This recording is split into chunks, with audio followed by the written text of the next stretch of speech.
Most manhunts make national, if not global headlines. An unstoppable killer, armed, dangerous, and a threat to national security. Doors become locked, windows become boarded, and governments utilize every available resource until their fugitive is brought to justice. Quote, "You've mentioned me in your manifesto, so thank you for your kind words. I am urging you to call me. Let's figure out together how to end this thing." End quote. Celebrity Charlie Sheen urging tonight's killer to turn himself in and to stop his rampage. There has been nothing quite like the case of Christopher Dorner, former decorated LAPD officer, distinguished Navy officer, disgruntled whistleblower that decided to go out in a blaze of glory, spiraling downward, killing anyone who stood in his path, especially those associated with the infamous LAPD. Many claimed that Christopher Dorner was a hero, a martyr for truth. Many claimed that Christopher Dorner is still alive, a rabbit hole connecting a large-scale law enforcement cover-up. What we do know is that an exhaustive manhunt ensued and ended on Big Bear Mountain that started with the fire and ended with the blaze. We also know that the LAPD relentlessly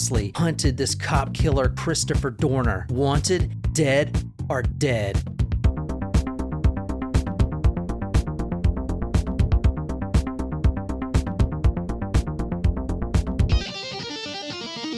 Well, happy Thanksgiving, everyone. Yes. Everything came out pretty good except for my gravy. Oh, and the gravy is your favorite part. And I think what happened was I don't know how my dad usually brines the turkey. So I got a brine kit and I used that so it had a different flavor profile to it. And I don't think I rinsed it off enough of the bird. Because you felt like it was salty? That's what happened to Mom last year. She's like, I tried to brine for the first time and she said it came out way too salty. Yeah, like the bird was good. It was nice and moist and it was smoky because I did it on my grill. Yeah. On the charcoal grill. And that was good. I had never done it on the charcoal grill before. Yeah. We usually use the grill at home, but the propane. And so I was really upset about my gravy because like it just affected the taste of it. And I washed some of it off, but then I like put the seasoning back on because I was like, oh, this seasoning will be good on top of the turkey, not thinking this has been sitting in it for 24 hours. Right. But I mean, overall, I think it came out pretty good. I was pretty pleased with myself. We are doing YouTube right now, guys, so go to Talk Murder. You always go to the wrong camera. Dang it. So go to youtube.com and type in Talk Murder, and you can see this episode that we're filming right now, and you can follow along with us there. Also, I put all my sources, videos, and photos on talkmurder.com. So go there. You'll see this story front and center there, and you can follow along that way. So either way, welcome. And we have a special observer with us tonight. My mom's here. So my stepmom is here. Nope. Huh? No, it's not stepmom. Oh, my mother-in-law is here. she's like, yeah, that's right. So, oh, too funny. Would you like to say something for the people listening? I am so excited. Oh, she happy to can't have wait you. for the surprise shot. Yeah, she's so excited. Well, we won't make you wait any longer. How's that? Yeah. Surprise shots, surprise shots. We don't know what they are because they're a surprise. Cheers. Cheers, Mom. Cheers. I don't think I've ever taken a shot with you in my life. There's a first for everything. Right. There you go.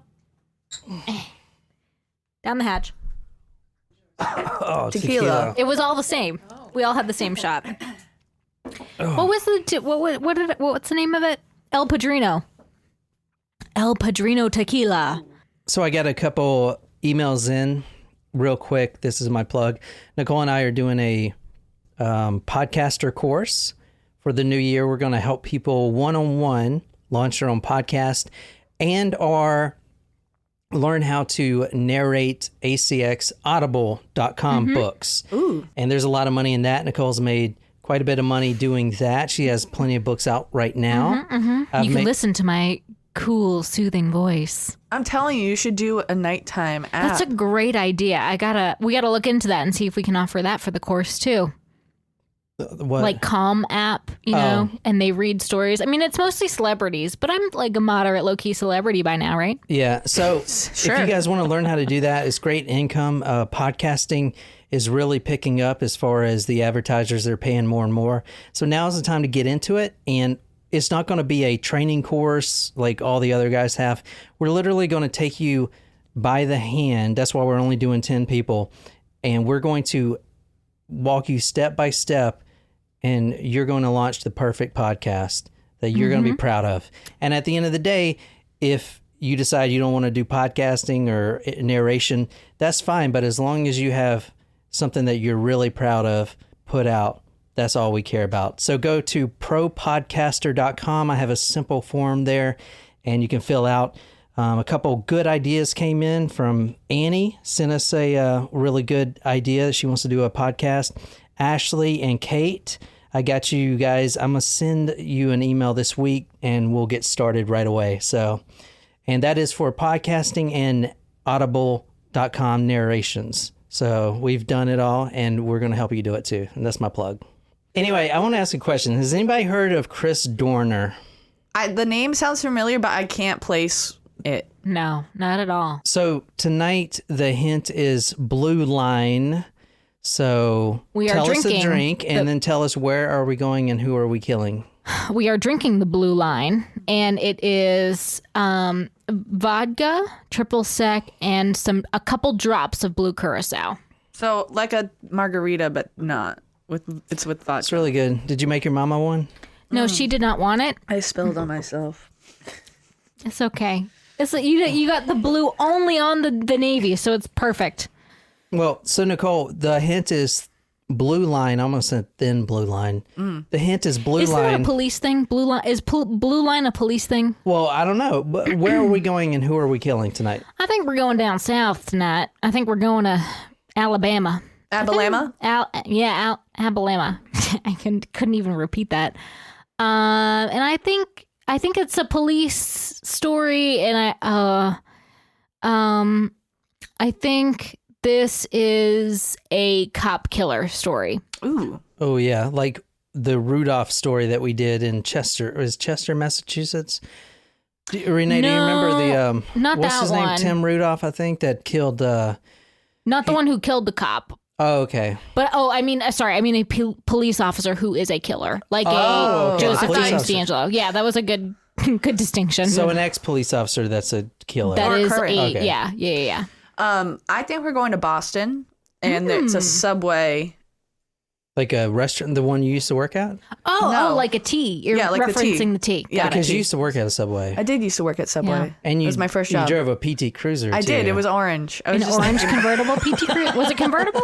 No, it wasn't a convertible. It's funny that he remembers like these odd facts about me that had nothing to do. That's the two things that I would never date a girl that drives a PT Cruiser and or is a cosmetologist. Because they're all crazy. Besides you. But I'm not a cosmetologist. And or, that's what I said. But like But he it was your remembers grandma's those. car, right? It was. Yeah. And So your grandmother was crazy. right. It's. I was gonna say it's funny. He remembers like those very unique facts about me, but he like doesn't remember my birthday. Yes, I do. September 21st. No. November 2nd. just- The thing stop. is, he does actually know it. Yeah, Yeah. I do. July 17th. No, stop being a jerk. You know it. I know. I'm just messing with you. Tonight we're going to Sunday, February 3rd, 2013. Because no one listening now has heard the story, because no other podcast has covered the story, when you hear this, you should really think about why they haven't heard the story and why I haven't heard the story. Because Is it a conspiracy story? kind of, yes, but it was one of the largest manhunts for this killer since 9/11, and nobody has heard of this case. Nobody. Okay. Interesting. And the hint I gave you was Blue Line. Obviously, it's a police-related story. We are going to California, and you had the LAPD, which, not to talk bad about any police, but they have a record. They have Rodney King, and we're going to talk about some of that stuff in a minute. But so this is fairly. So you're saying this since is 2011. very recent. Okay. I mean, this is 2013. I do remember watching one live manhunt, which was after the Boston Marathon bombing. I remember watching that. I was a senior in college. So just even glued to the TV watching that shit, and I remember them finding him in the boat. So exactly. Sarnaev? How many? Yeah. That's what you got to think about. The Boston Marathon bombers. They got so much attention. Everyone knows that, but you don't know about this guy, which is insane. That you do not know about this guy. Is this a local homegrown terrorist? Well, let's get into it right now. Okay. So what you're seeing now is from the LA Times, the 5th of February, 2013. So if you want to read this, Niquiz. Questions an OC killing. Monica Kwan and Keith Lawrence, who had just announced their engagement, are found shot to death. Oh, no. They met in college, two highly regarded basketball players who seemed to have the same winning touch on the court and off. That's sweet. Oh, it's like Love and Basketball. Yeah, I was just going to say that. What is it? Love and movie. Basketball? Yeah. I don't know that song or whatever. It's a movie, Love and Basketball. I haven't seen that in a long time. Yeah. This is from the LA Times, what you're looking at now, from the 5th of February. Remember, I said we're going to the 3rd of February, so this is 2 days after. This article right here, they still do not know who killed this couple. I found this on YouTube, and I'll embed this on talkmurder.com. This guy mapped out the entire murder spree. The spree killer is what Chris Dorner, who we're talking about tonight, he kills... He just kills and kills and kills. He's a spree killer. And he mapped out this entire... But in a short period of time. In a very short period of time. So if you guys don't know, a spree killer is not like a serial killer. A spree killer is someone who kills initially and then just tries to kill as many people as he can because he knows the inevitable is going to happen. He's going to be in a police shootout or something, which is exactly what happened here. So think Andrew Cunanan, the guy that killed Gianni Versace. You kill once, you know you're going to probably spend life in prison or to get the death penalty. Might as well kill as many people as you can. And that's why the manhunt was so intense because someone that is in that mindset, I mean, they're going to kill children, they're going to kill women, anyone they see, they come in contact with, they're going to kill.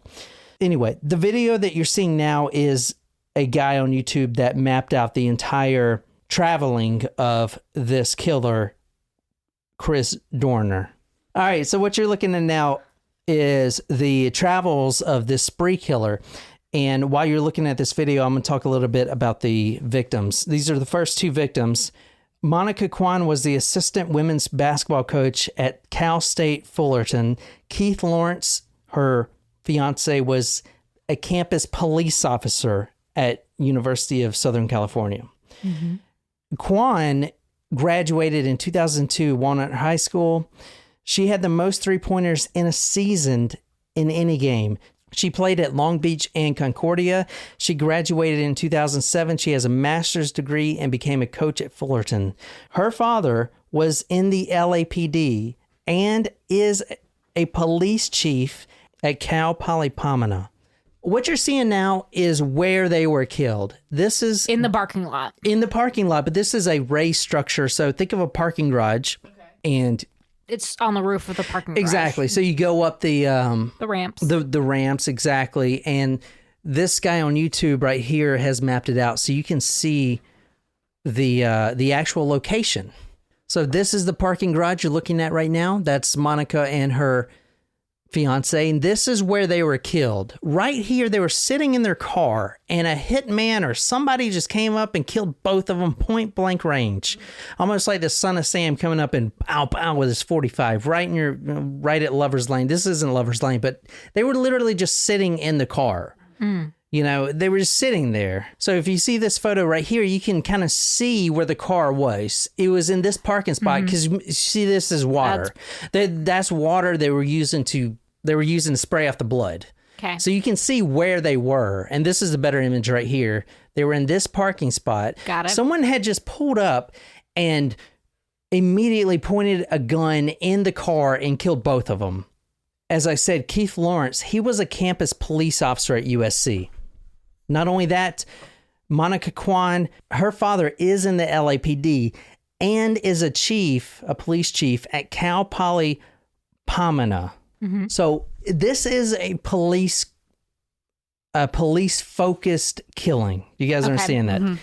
The fact that Keith Lawrence, the future husband, was a cop, and the basketball coach, her father, is a police chief, makes this a police target. Does that make sense? Yeah. So it was purposeful. It was intentional. Someone is trying to kill family of the LAPD. Got it. Of the LAPD. Okay, gotcha. Because of their kind of not so great history? Well, we're going to go in that in a second. If you want to read this, this is from the LA Times. The two had just announced their engagement and had recently moved into a condominium complex near Concordia University, where they played basketball and had gone to earn their degrees. Late Sunday, after a passerby noticed two people in the parked car, police said they found Lawrence slumped in the driver's side of his white Kia. Kwan was next to him, also dead. The couple were shot multiple times, authorities said.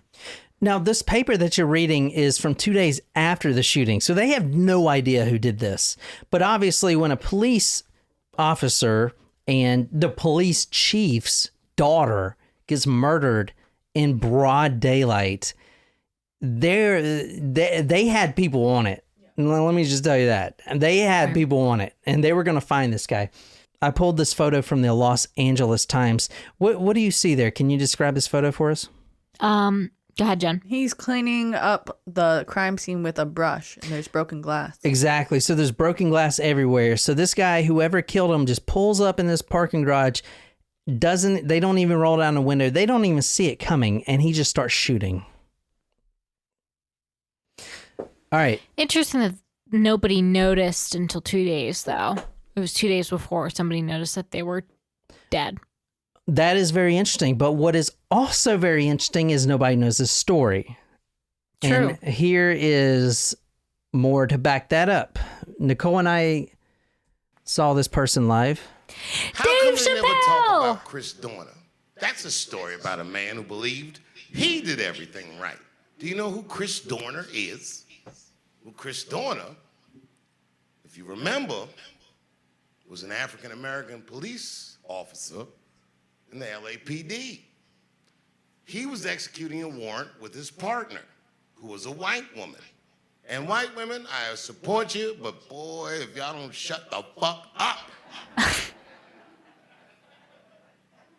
So what you're watching now is Dave Chappelle.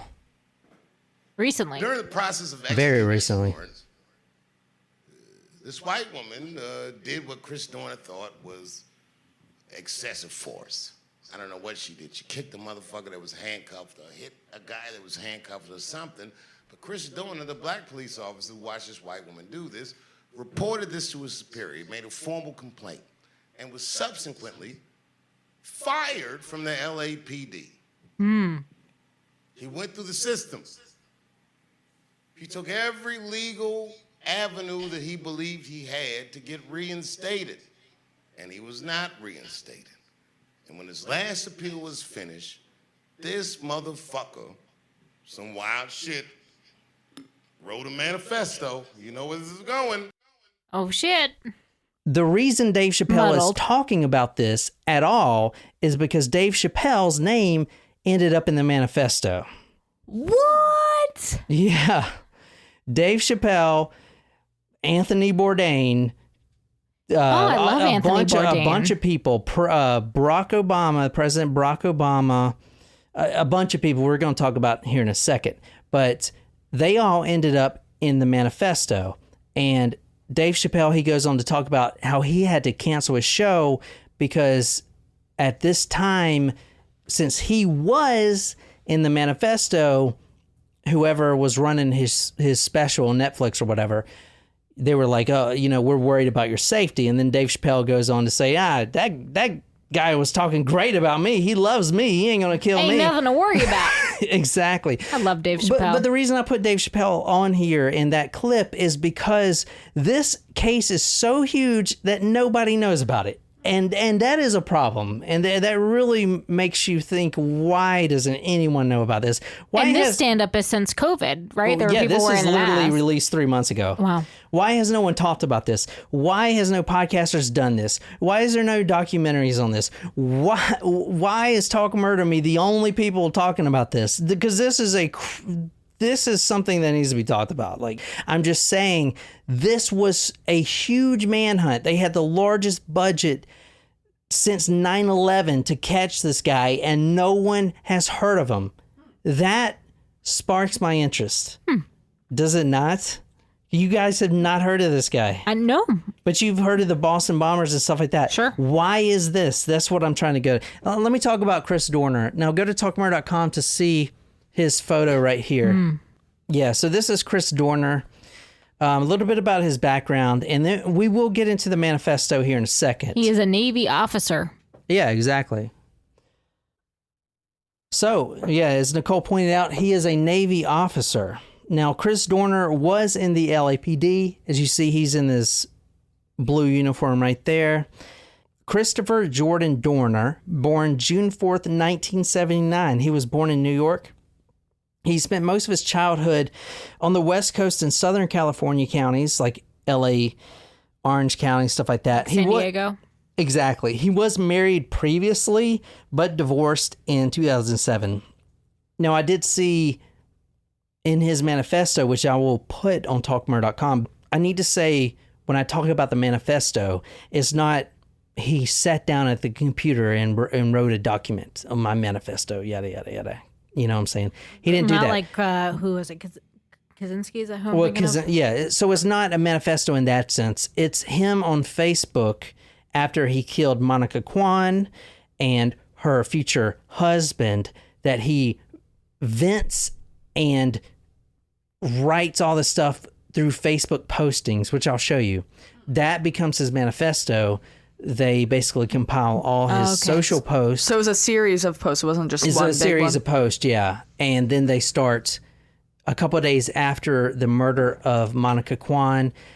They find his post on Facebook, and now he's the prime suspect. And then they compile all the posts, and he is still posting. In fact, he actually called the father, the chief police of Monica Kwan, on the phone a few hours after he killed her and bragged about it to her father. I don't know if he already knew about it yet, but he's just like, I just killed your daughter type of thing. So the reason I want to paint this guy as such a shithead, excuse my language, is because a lot of people idolize him. They believe he's a hero. Interesting. And that really bugs me, because I don't think people really have the information. And if you watch the rest of the Dave Chappelle, I don't believe Dave Chappelle has the information too, because he doesn't say he's a hero, but you can tell he's almost siding with this guy. And that is not cool, because there's a lot of innocent people that died on this, and he is not a hero. He's a coward. Interesting. I would have never guessed that the person on that screen is a killer. Exactly. Well, just looks happy. Yeah, can you describe him for our podcast listeners? He's a bald guy, but he looks young, like maybe in his 30s in the picture. He doesn't look like he's aged a day. He looks like so full of life and happiness, and looks like he's a guy that you would want to be friends with. Served obviously overseas, naval officer, and then went to a police officer. He just, like, from a picture standpoint, looks like the epitome of just a great guy. Yeah, and a great police officer too, and a great soldier. Which when I was in the military, there are people like myself who, I'm glad I'm in the military. I'm getting GI Bill, whatever. And then there's the super soldiers that live for it. I wasn't like that, obviously, but they were.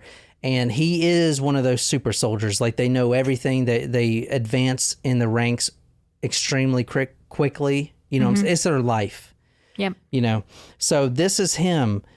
And he is an African-American guy. He's pretty big. He's really tall, which is going to be important here in a second.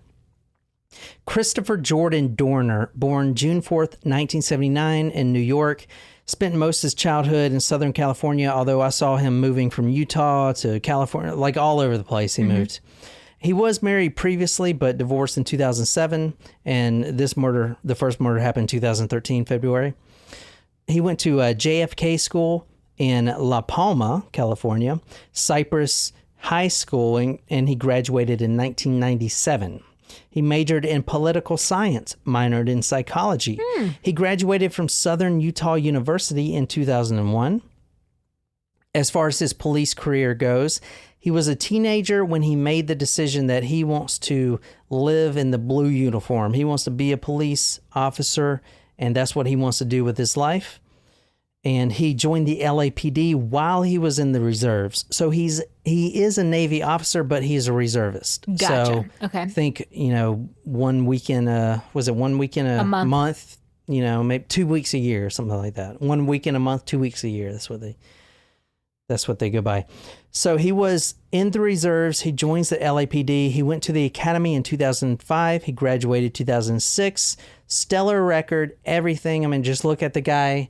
Although in wartime, you obviously have to go overseas. Like he went overseas. Yeah, exactly. So here's how it works. Yeah, so he was in the Navy Reserves. He goes and graduates the police department. Because this is right after 9/11. Right after 9/11. And then on his first mission, actually, they sent him overseas and he did a tour there. Then he came back and he was employed with the LAPD. So here's how it works for a reservist. You don't get paid like an active duty soldier. Right. You don't hardly get paid at all. You get paid 1 week in a month. Right. That's not much. Depending on your rank, it could be. But so you don't get paid a lot. So most of the reservists, National Guard, they have other jobs. They have real jobs. Right. Does that make sense? Yeah. So there's some folks in the reserves at my company. Yeah. Yeah. So when I was in the reserves, I actually had an active duty job. I had a cush job. So it was nice because I was in the reserves, but I was getting active duty pay.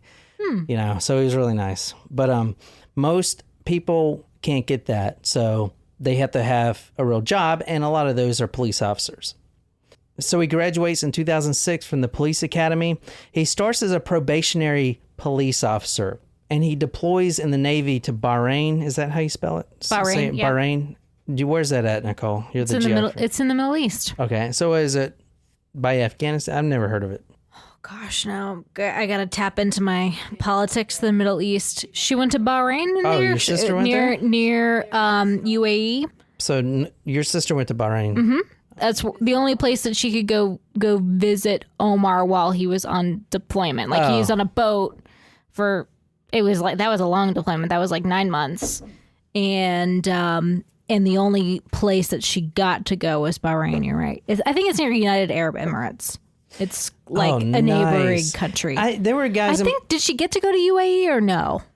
She did. She flew United Emirates Air, and she got bumped to first class on that trip. And she's like, "This is the greatest thing ever." I heard that's a fancy airline. Yeah. Is it nice there? And that United Arab Emirates is baller. That is oil money. Yeah, the sheiks. They hand make their own islands that look like palm trees in the world. Yeah, you haven't seen that? They make islands. They actually bring in all the sand and whatever to make islands. It is one of the wealthiest countries in the world. I had some buddies that deployed to Dubai. Money. Well, I wouldn't call it deployed.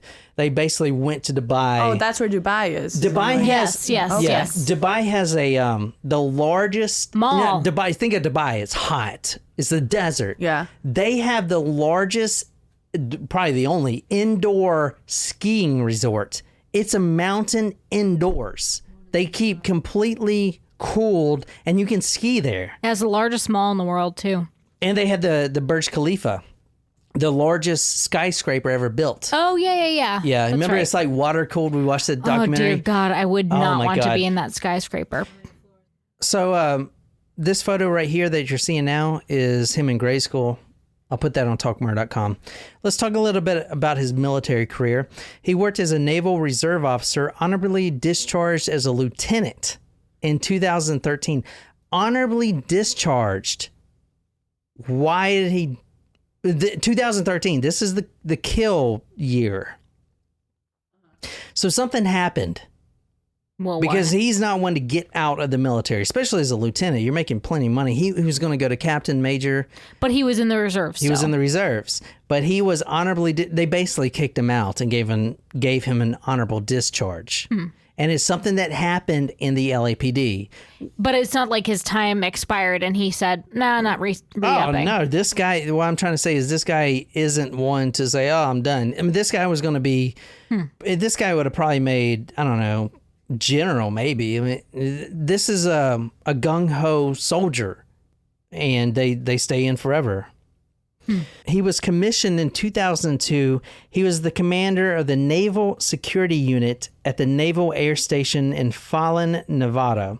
He served with the Mobile Inshore Undersea Warfare Units, which these are pretty... Subs. Yeah, these are like SOCOM, like special operation units. These aren't just... regular sit behind the desk soldier. He's not that. He is a special operations trained soldier. He served in the Mobile Inshore Undersea Warfare Unit from June 2004 to February 2006.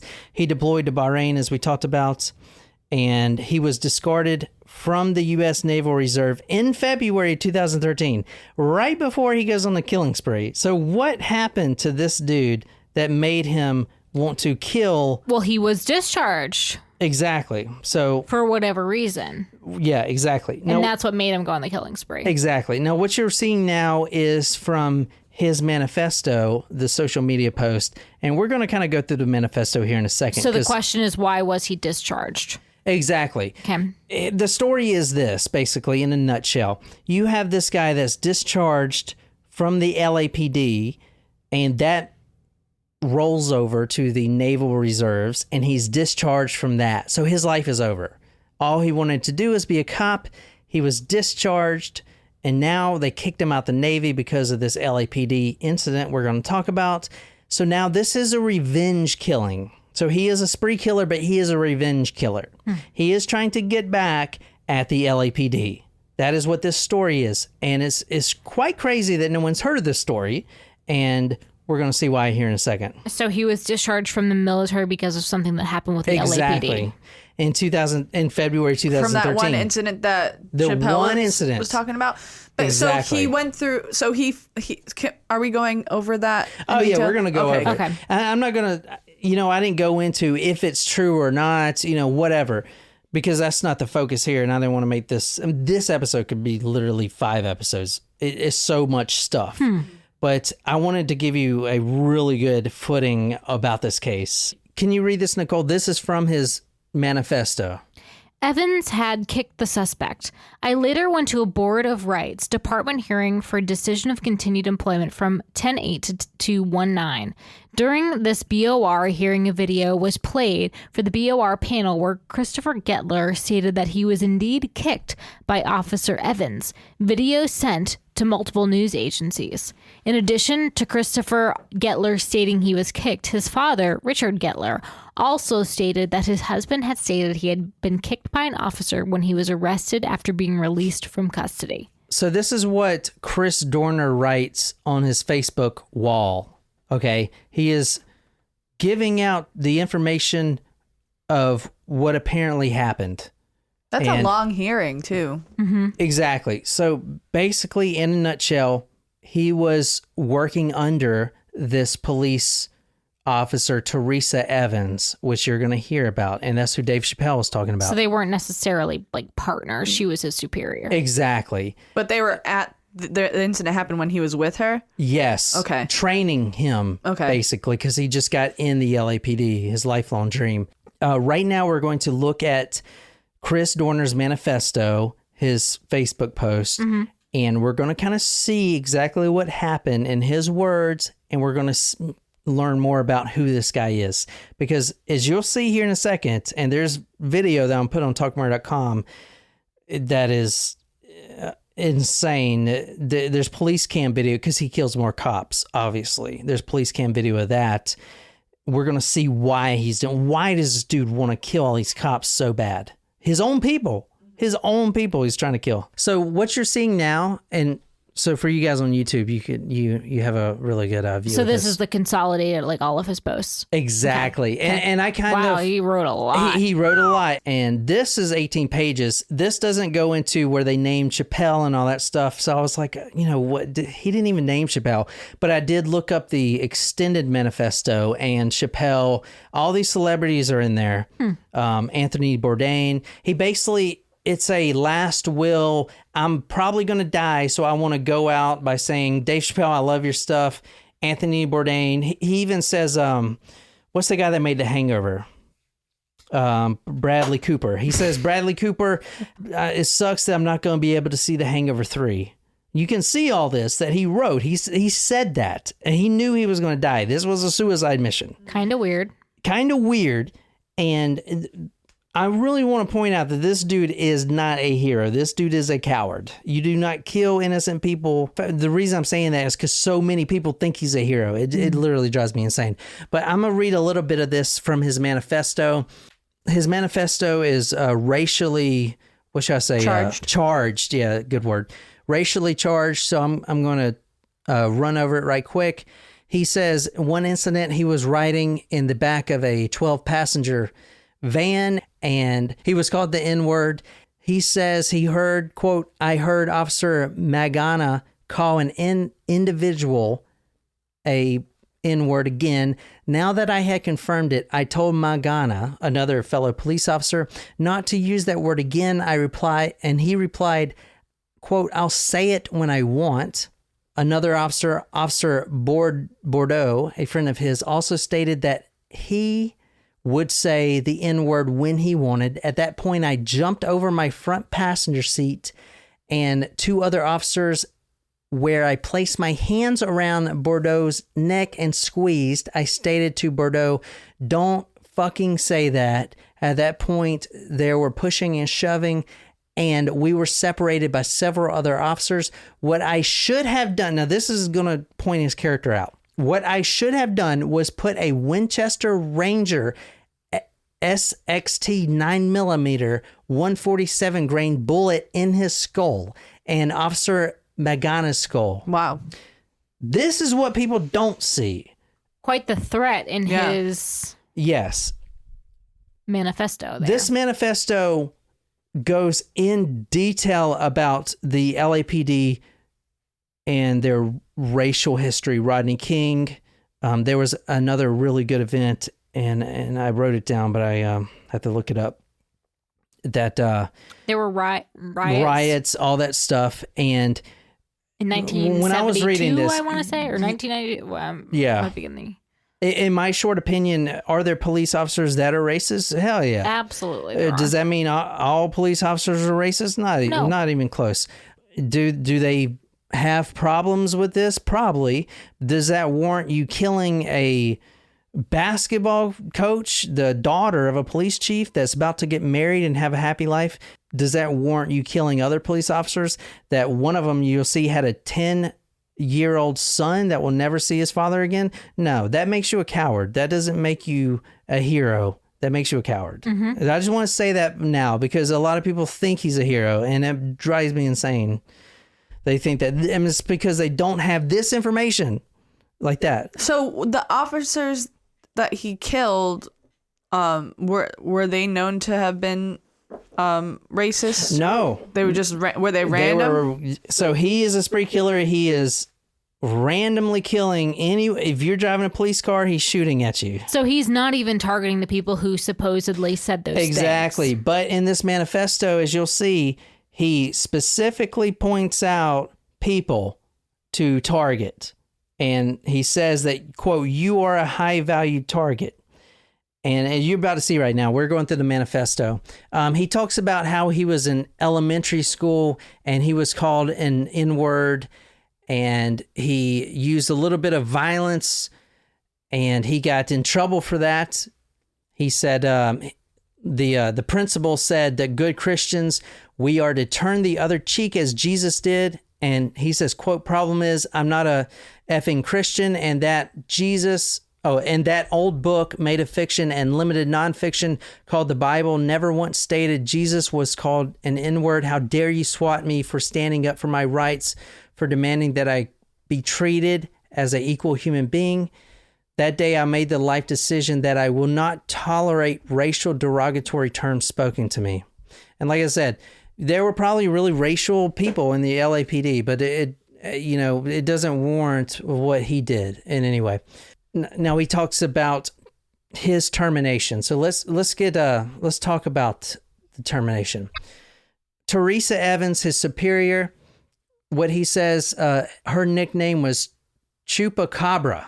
Quote, she found it very funny and entertaining to draw blood from suspects and arrestees.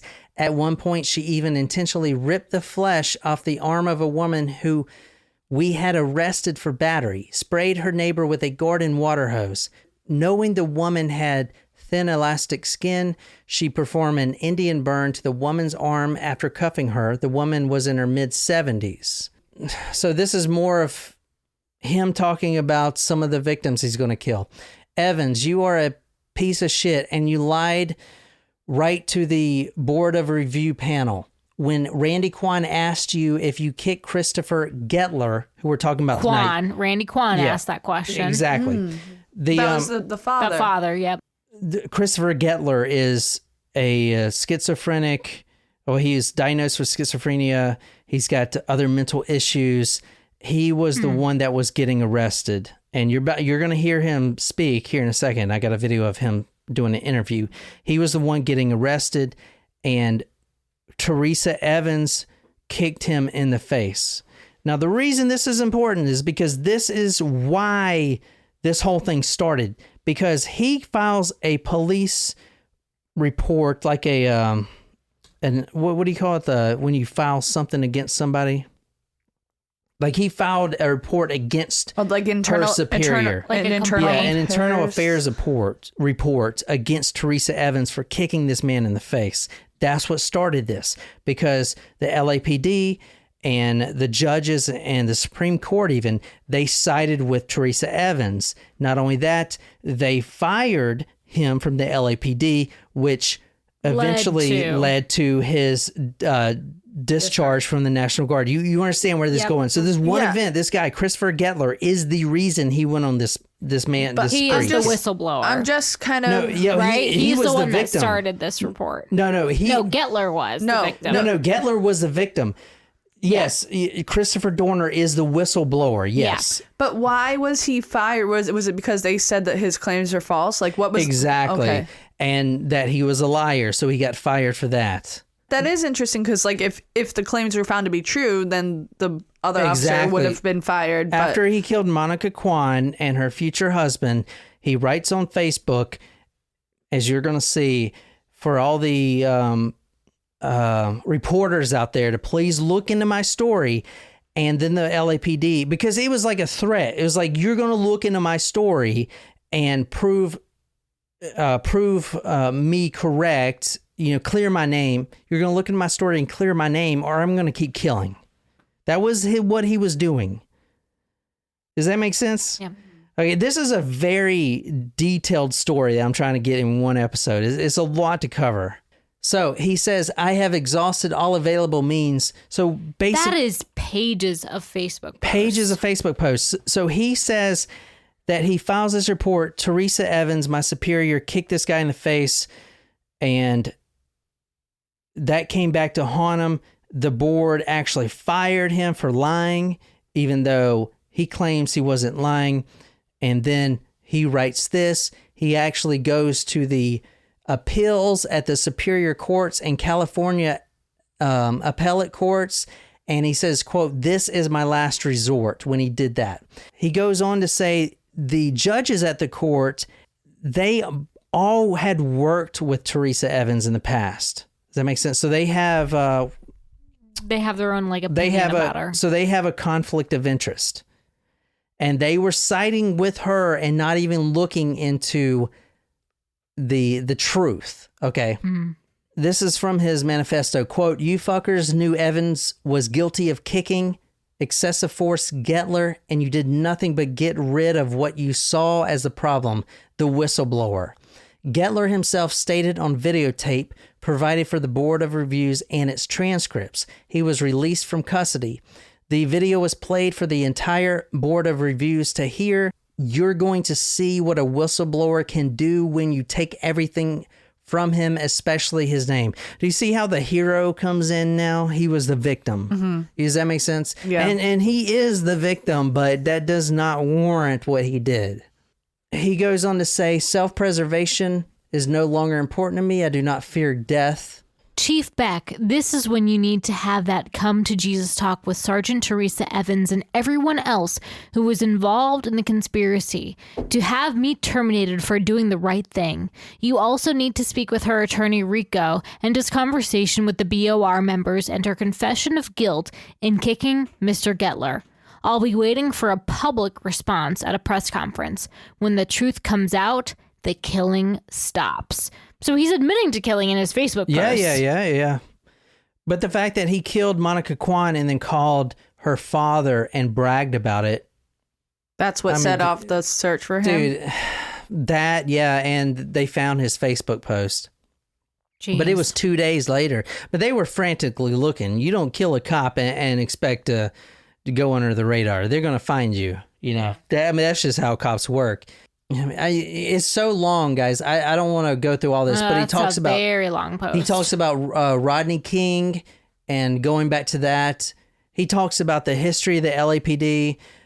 Some of the stuff is really crazy. He talks about the LAPD seeing people as purchases. If you want to read this is kind of crazy. And this goes into the theory that maybe the LAPD is covering up because, I mean, hell, you know, who is Christopher Dorner? Have you heard of him? Which one do you want me to read? When your family members die, they just see you as extra overtime at a crime and at a perimeter. Why would you value their lives when they clearly don't value yours or your family members' lives? I've heard many officers who state they see dead victims as ATVs, wave runners, RVs, and new clothes for their kids. So what he's saying is he talks about the LAPD officers. They'll go to a brutal crime scene. They'll take pictures with their cell phone, and at the end of the night, they'll compare them, seeing, you know, who's got the most graphic one. They see victims as wave runners and ATVs, basically more overtime. Right. That's what he's talking about, overtime. And that's what he's saying. And you know, I don't deny it. I mean, I don't know for sure if this is the case, but this goes into the theory of maybe the LAPD is covering all this up because they don't want people to know their officers think of, you know, murdered victims as ATVs and wave runners. If you want to go ahead and read this. They take photos of your loved ones' recently deceased bodies with their cell phones and play a game of who has the most graphic dead body of the night with officers from other divisions. This isn't just the 20-something-year-old officers. This is the 50-year-old officers with significant time on the job as well who participate. And he talks about he's going to utilize everything. Suppressing the truth will leave deadly consequences for you and your family. I will utilize ISR on your home and workplace. I will utilize OSINT, which INT is intelligence. I don't know what OS is. I guess operating system intelligence. IMNT into this. Like I said, INT is intelligence. It's amazing what's on Nipper, which is like a secure messaging system for law enforcement. Human intelligence will be utilized to collect personal schedules of targets. He makes a target list. You know what I'm saying? Yeah. Like, this is what he's saying on Facebook. He's going to go kill all these people. He says, Quan, Anderson, Evans, and Board of Review members, look at your wives, husbands, and surviving children directly in the face and tell them the truth as to why your children are dead. Your children. He's going to kill your children. And people think this guy's a hero. He says, I've scored high in all my rifle qualifications. I mean, he's just, dude, this guy is. Wow. Exactly. And then he mentions all the celebrities that he likes before he's going to die. It's insane that you haven't heard of this. And that's the problem with me, That's quite man. the exhausting manifesto, though. You will now live the life of the prey, it says. That's crazy.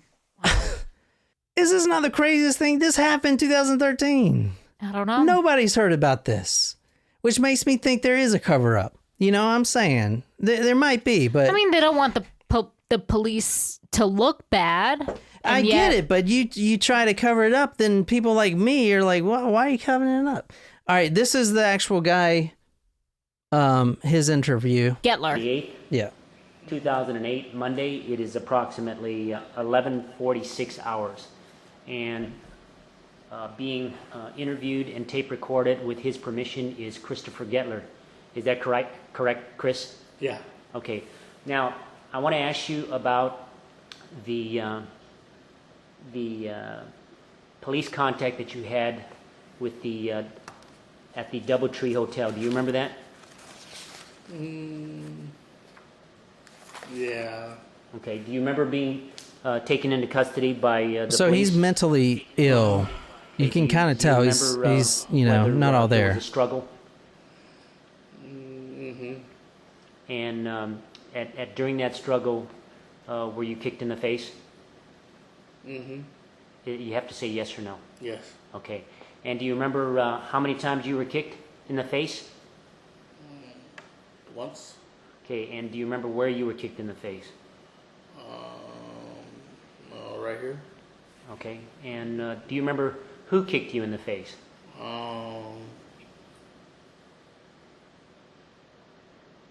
An officer.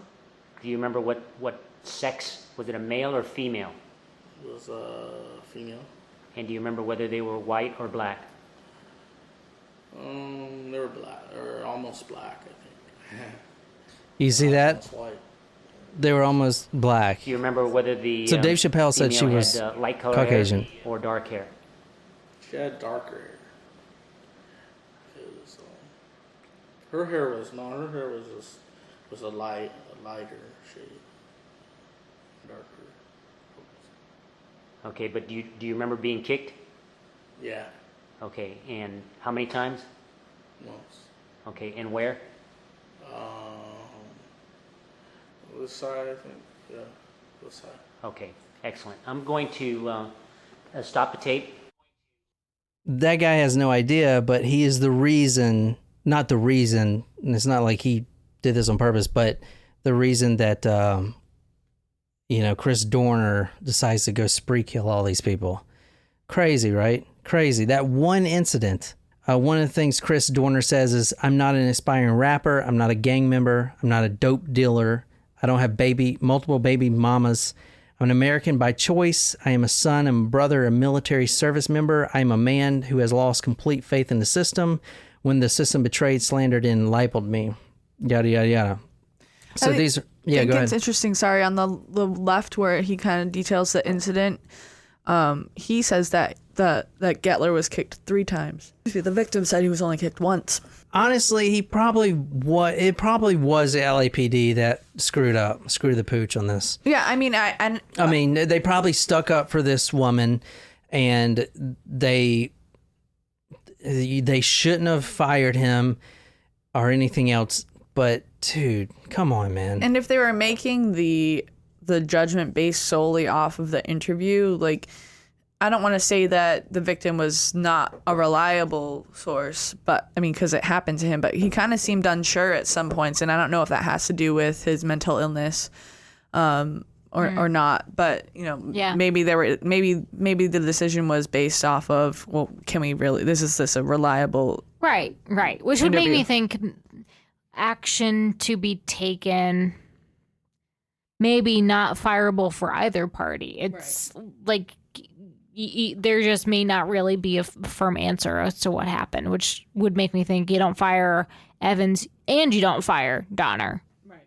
This one guy from his Facebook post, Matthew Willer, says, they're trying to force gun control on us by way of framing shooters and the killing them just like JFK.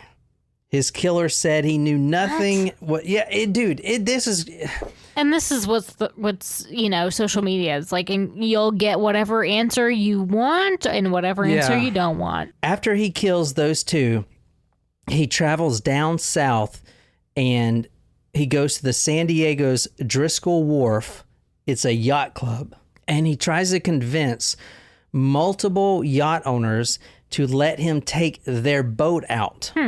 So the video I'm showing you right now is of the yacht club. This is where he was.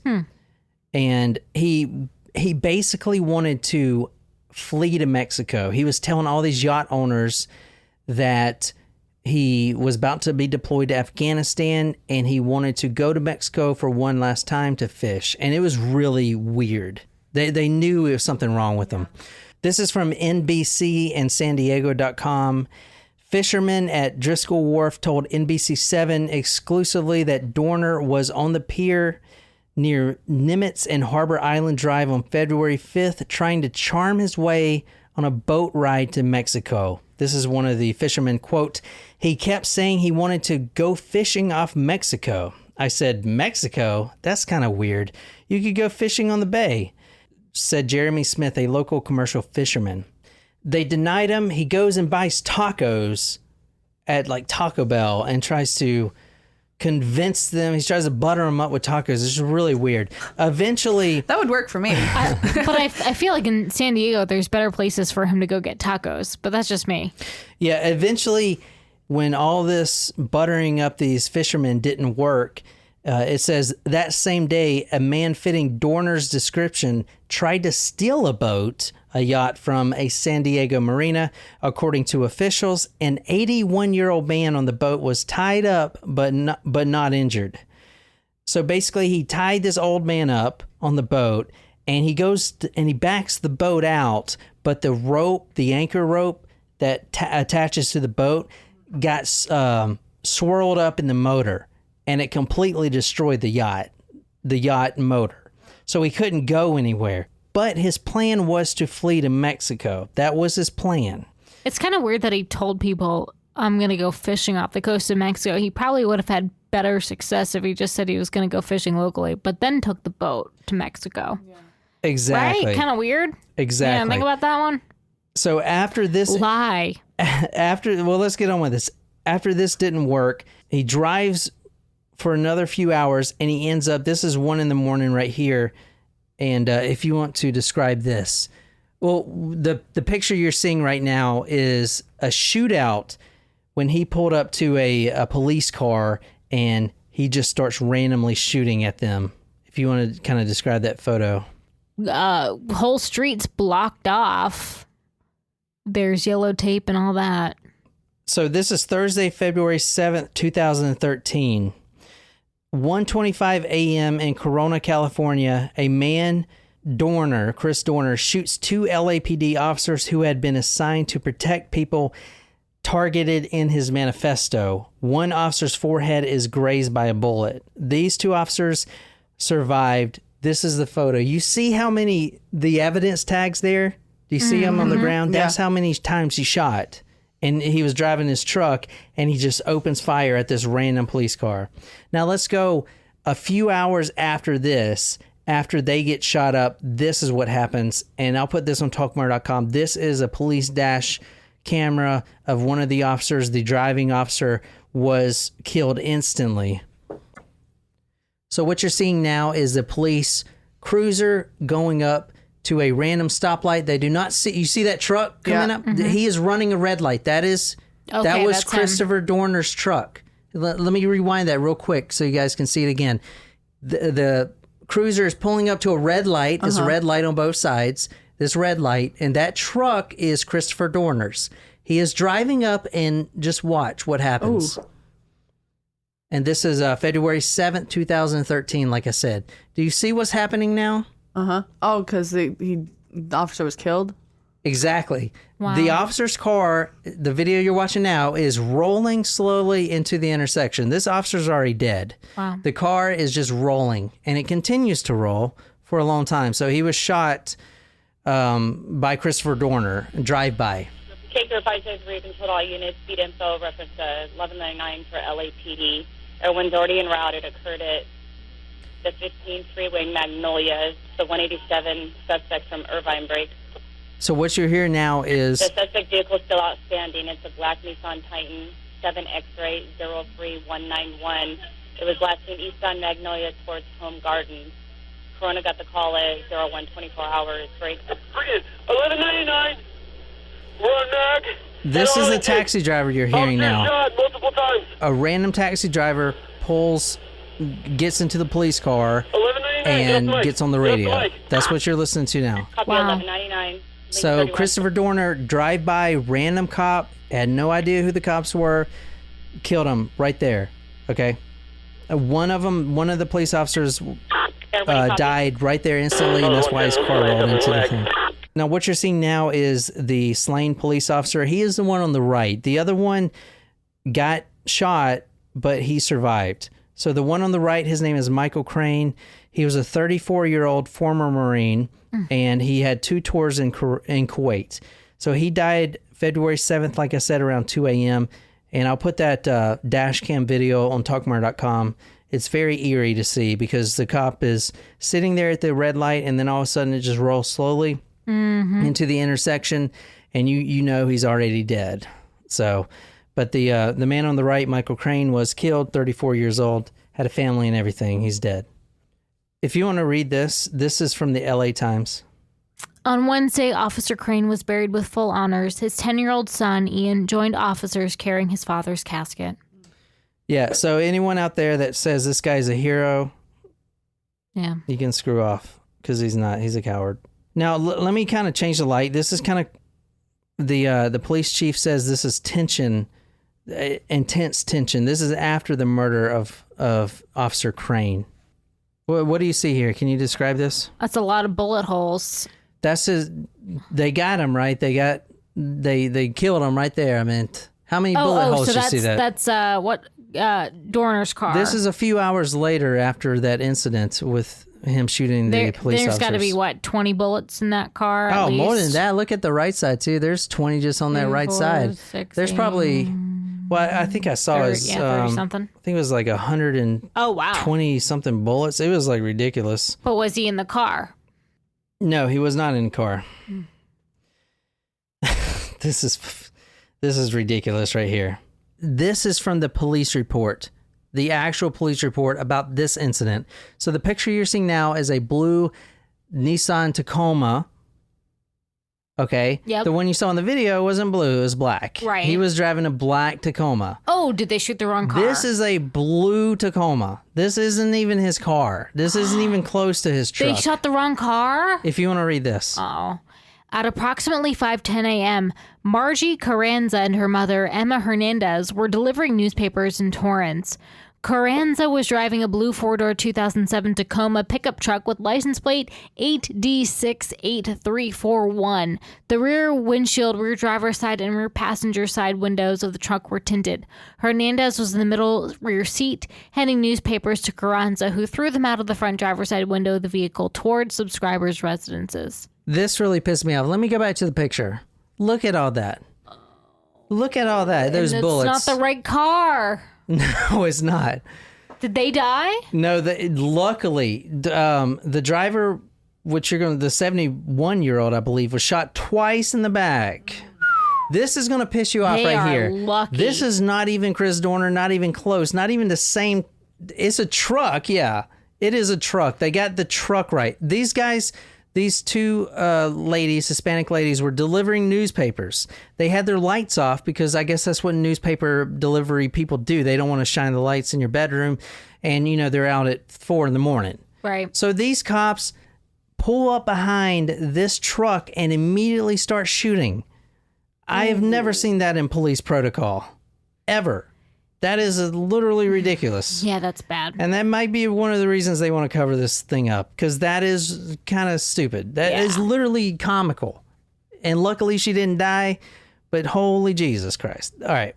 If you want to read this is a little bit about the settlement that the attorney talks about. But Glenn Jonas, the woman's attorney, said that they are still without a truck. After they shot my clients, this broken promise of a truck donation and the nonsense that follows is a slap in the face, he said. Jonas said the women were first offered a used truck, then a non-four-wheel drive Ford to replace their four-wheel drive Toyota. The women had to agree not to sell it for a year. His clients agreed to that truck, he said. But the dealership and the LAPD officials said the truck would be considered a prize for tax purposes, Jonas said. Essentially, they'd have to pay taxes like they won it on a game show. That's ridiculous. Dude, do you want to not look bad, LAPD? Look at this truck one more time. Look what they did to this truck. They shot this woman twice in the back. She's 71 years old, and they try to screw her up. They don't even want to buy her a new truck. You should buy that woman a freaking Ferrari. Yeah, they should replace the truck, give her a cash settlement, pay for all of her medical bills for the rest of her life. Yep. Oh my Lord in Christ. Okay, if you want to read this is more about the As Carranza approached the intersection of Red Beam and Delane Street, she heard a large number of gunshots coming from behind her. Carranza stopped her car due to the shots being fired. Gunshots began to strike her truck. She screamed out and tried to yell that she was working. She felt the tires of the car explode and glass passed by her face. Carranza was in a panic. Hernandez told her, "Don't be afraid." Don't be afraid. Look at all these bullet holes. Easier said than done. She shot twice in the back. Don't be afraid. Why are you freaking out? Because you shot me twice in the back. You riddled my car with bullet holes. Holy hell. An article from CNN 2016. No charges were filed against any of the police officers. This does not look good for them. So that doesn't make what the guy did right. No. I'm not trying to. I mean, this is just part of the story. I got to say this. These guys should lose their badges. Come on, man. Like, who for did real. That? Yeah. Dude, that's not even cool. And this kind of reminded me, this is, they actually filmed an interview with this guy. And the one who shot? Who did the shooting? So, and he talks about it right here. Oh my God, stop. I'd like you to accompany me to a gun range. You mean drive you there and wait outside, far away from the guns? I spent 8 years in the public affairs office, so my tactical skills are a little rusty. I need some pointers. Sir, I haven't fired a weapon since the incident. The mannequin incident. I'm familiar.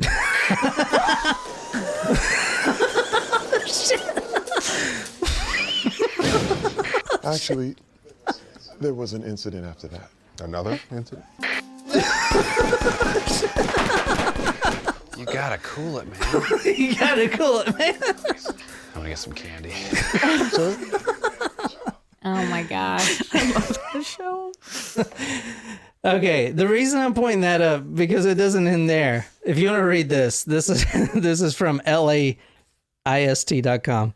Torrance surfer shot at during Dorner manhunt to receive $1.8 million. This is also not his truck. That's a Honda. They said he was driving a Nissan. The first one was a Toyota. This is other not one was a his Toyota. truck. That's a Honda. This is a surfer that is on the way to surf some waves, and he gets rammed by a police car and randomly shot at.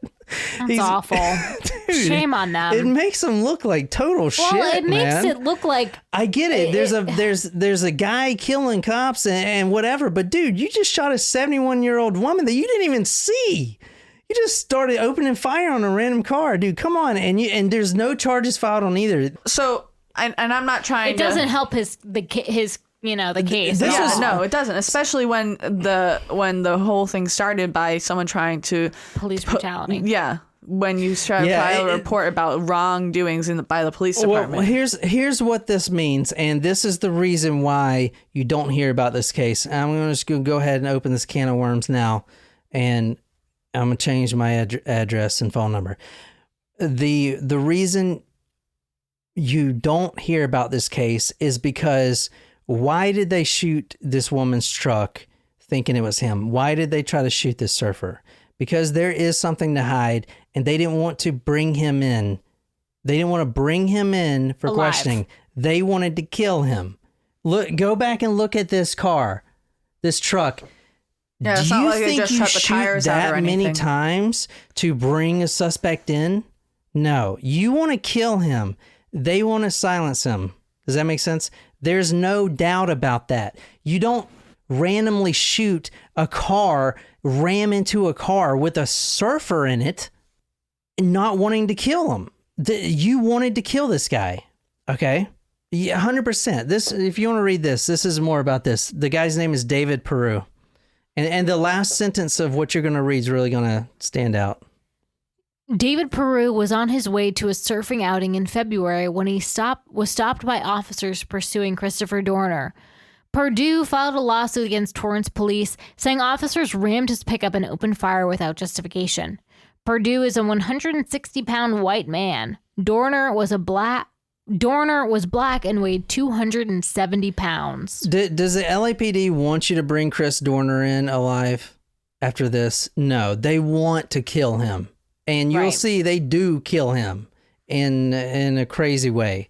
But there's something they're hiding. It may go a lot deeper than this, but there's a reason you don't hear about this case. Anyway, here's the guy with his bullet that he kept right there. Purdue? Yeah. But, this is like when this stuff happens, why don't you just do what this guy does? I'm showing him a picture right now. There's an African-American male in like a Costco or a Kroger, and his shirt says, "Not Chris Dorner, please do not shoot." Wow. Because that's if you were at this point, man, if you were a black guy, you would have been shot. Southern California. Yeah. I mean, they were even shooting at white people. Jeez. It's crazy, man. But if you want to go read the actual police report, and I'm not trying to talk bad about cops, but dude, this is why it's ridiculous. This is the police report. Entirely redacted. I'm showing them the police report. It is a video of me scrolling down the police report. Can you get any information on that? Not for several paragraphs. Everything is redacted. Everything. And it's not even like they tried. They just literally put black boxes over everything. Look, I'm scrolling down page after page. This is the police report. Can you get anything? I mean, how am I going to get any information from this? You can't. It's like ridiculous. Come on, man. This is Dorner's ex-girlfriend speaks out about his personality. We're almost done. I'm sorry. This is so long. Years ago. It's nice to have you with us. You dated back in 2006, I guess, a little more than 5 years ago. Tell me a little bit about what you first thought when you heard that he was the suspect in this manhunt. Well, I think anytime you hear something of this nature and this extreme, it's a shock. And I mean, I was just as much in shock probably as the next person, and it was just like it threw me for a loop. But did you think, I'm shocked, but I expected it, or was it, I'm shocked he could never have done something like this? I'm shocked. I sort of expected it. I can't honestly tell you that I said, oh, this would never happen. I mean, when you see signs of someone's behavior in the manner that sort of like stress-induced type, behavior also, I think coupled with maybe how their personality already is, I think it makes it easier to understand why. Oh, yeah, so that's his ex-girlfriend. Wow. Now, it's really interesting to see in the manifesto, which I'll put on talkmurder.com, he actually talks about he had multiple brain concussions when he was a football player in high school. And, yeah, you can talk a little bit about that, the brain concussion. Y'all just watched the movie Concussion, right? We did. We just watched it last night. And not that that's he's saying that it's okay what he did, but no, it is but interesting. It brain injury certainly can impact behavior. Okay, so how does the story end? He kills these officers, and then he goes to Big Bear Mountain. Has anybody been to Big Bear Mountain in California? So he goes up to Big Bear Mountain, and there was a huge manhunt, one of the largest manhunt since 9/11. I mean, right under Osama, there was the largest cash payout for this guy that and donated by businesses, LAPD officers, everybody, local people, and no one's heard of it. It's insane that no one's heard of this. He ends up in Big Bear Mountain. He's spotted by a couple game and fish officers. He does kill one of the game and fish officers, but this is, and not to make this too long, I'm going to go ahead and play a video here of what ends up happening after they find him after the manhunt.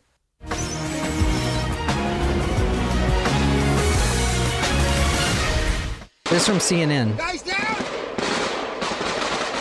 Audio on the ground from a CBS 2 KCAL reporter mentioned a smoke grenade. And then, in the chaos, someone, we don't know who, was heard yelling. It says, burn that fuck her Real-time down. police That's audio what one of the police transmissions at said. Big Bear Lake were preserved. This is the cabin and the that he was second-guessing in. started immediately. Though we don't know how the fire started, to the untrained ear, after authorities concluded they had someone in this cabin in the woods, it sounded to some like they could have intentionally set fire to it to try to smoke out the suspect. We're going to go forward with the plan with the burner.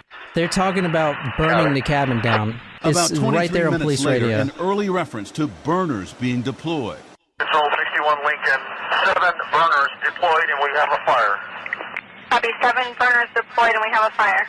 A former U.S. Marshal and In Big Bear Mountain, he was tracked to a cabin, and this is not in police protocol either. You don't burn a cabin down with the suspect in it. That's not what you do, but you clearly hear it on police radio that happened. Does that make sense? Oh, yeah, that is crystal They clear. burned him to the ground inside that cabin. Does that make sense? And you've That ain't never right. heard of this case. That ain't right. Doesn't make what Dorner did right at all, but what I'm they did saying- to apprehend this person was absolutely not. Yeah, I want to Right. know what everyone thinks about this case. I know I didn't dive way deep in it because I don't want to make this 7 episodes, but why has no one heard of this case? Why have the LAPD got no kickback from burning down a cabin when they clearly did and killed someone innocent? They shot up all Well, these he's other... not necessarily not innocent. No, I didn't mean to say that. innocent, But you don't... That is murder. You don't do that ever. And you can clearly hear him say, burn the fucker down. They bring in the SWAT. They throw the grenades in the incendiary grenades in there and they burn it down. Right there. And his own police radio is captured on camera. You still never heard about it. No one's ever gotten in trouble for it. No one's ever got fired for it. You don't even hear what Chris Dorner says. You hear, the only time you hear Chris Dorner is through Dave Chappelle's mouth. And if you look at the crowd, they're like, who? Who the fuck's he talking about? Chris Dorner. They're in California. They don't know who that is. When they lit the cabin on, they did it in such a way that there was no chance of him being able to escape. There was a body burned beyond recognition. Now, this is, a lot of people think he's still out there because they say you can't corner Dorner. That's what it says. Oh, God. And then the other one is, the other side is Crispy Dorners. No, that's terrible. But the body was burned beyond recognition, but his driver's license was plastic, like your driver's license, was in pristine shape inside the cabin. So that's kind of weird in of itself.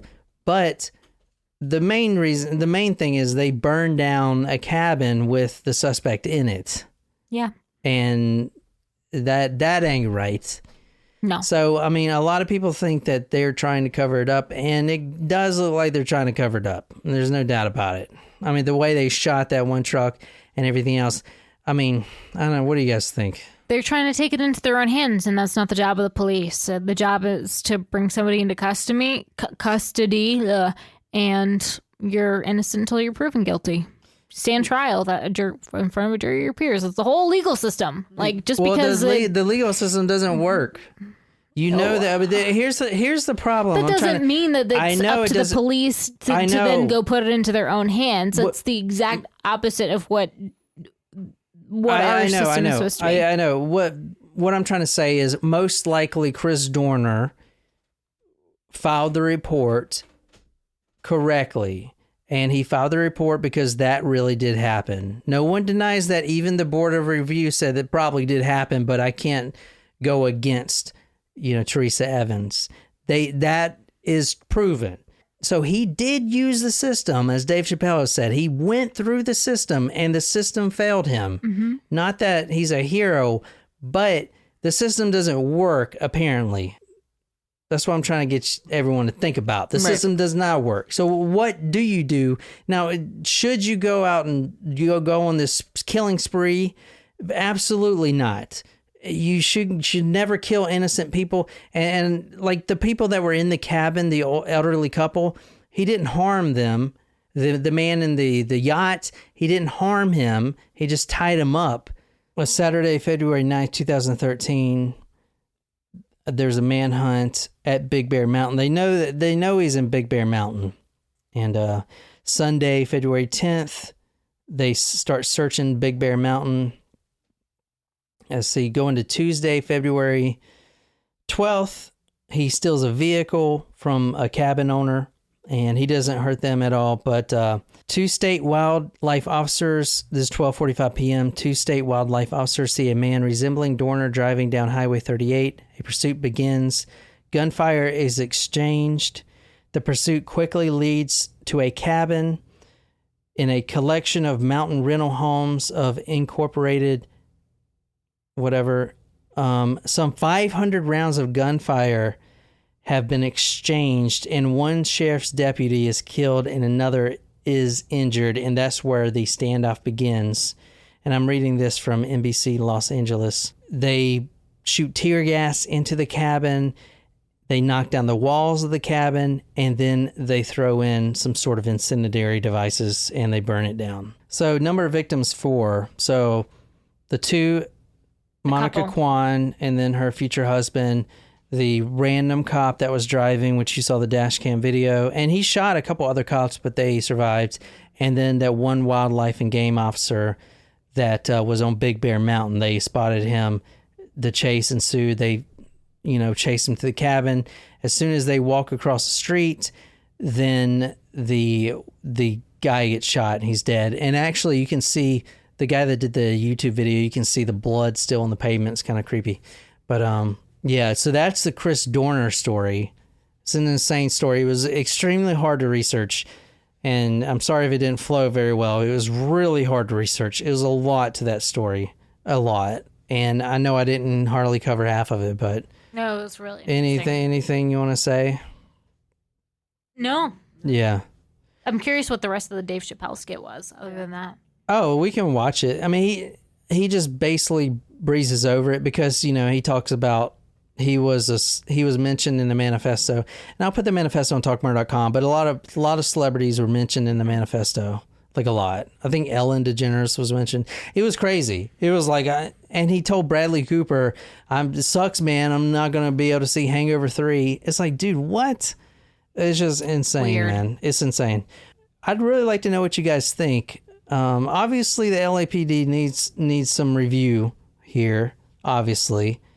Obviously, that does not give anyone a warrant to kill anybody, especially innocent people. But he's not a hero. He's not a victim. I mean, he may have been a victim of that particular incident, and the system doesn't work, obviously. So what do you guys think out there? Like, what do you think he should have done?